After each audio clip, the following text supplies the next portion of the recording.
600 years ago, there was a riot in St. Martin in the Fields, and the complaint was about strangers. The strangers in our midst, and the cry was that they should be removed. Usual complaints about strangers, you know, they eat odd food, speak odd languages, take our jobs, take our houses, better send them back wherever they came from.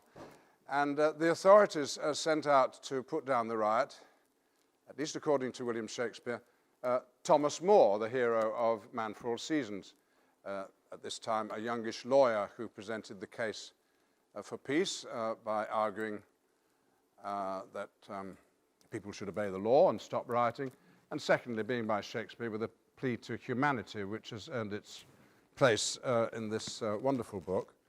It does say that the speech is attributed to Shakespeare because he didn't write the whole of the play that it appears in.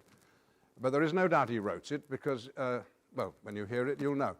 But you can go and see it. It's in the British Museum. It's the only example of Shakespeare's writing of a script in existence, just one page.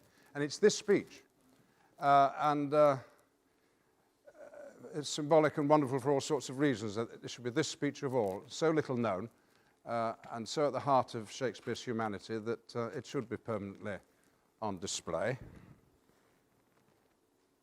So the cry is that the strangers should be removed.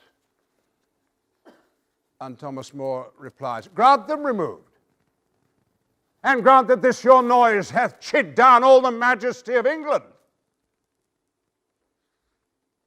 Imagine that you see the wretched strangers, their babies at their backs, with their poor luggage, plodding to the ports and coasts for transportation, and that you sit as kings in your desires, authority quite silenced by your brawl, and you in ruff of your opinions clothed. What have you got? I'll tell you. You had taught how insolence and strong hand should prevail, how order should be quelled, and by this pattern not one of you should live an aged man, for other ruffians, as their fancies wrought, with self-same hand, self-reason, and self-right, would shark on you, and men like ravenous fishes feed on one another. Oh, desperate as you are, wash your foul minds with tears, and those same hands that you like rebels lift against the peace, lift up for peace, and your unreverent knees make them your feet, to kneel, to be forgiven. You'll put down strangers, kill them, cut their throats, possess their houses, and need the majesty of law in lion to slip him like a hound. Say now, the king, as he is clement, if the offender mourn, should so much come too short of your great trespass, as but to banish you. Whither would you go?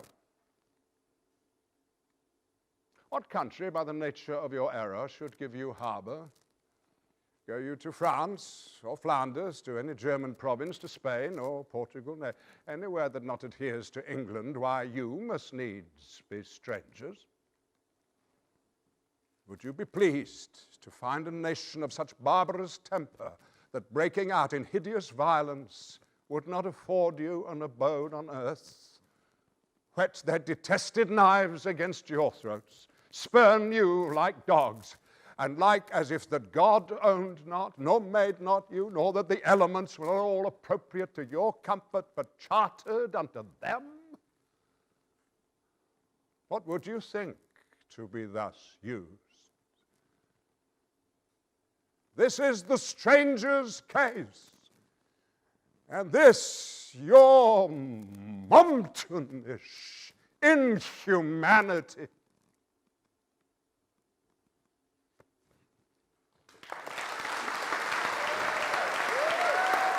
Yeah.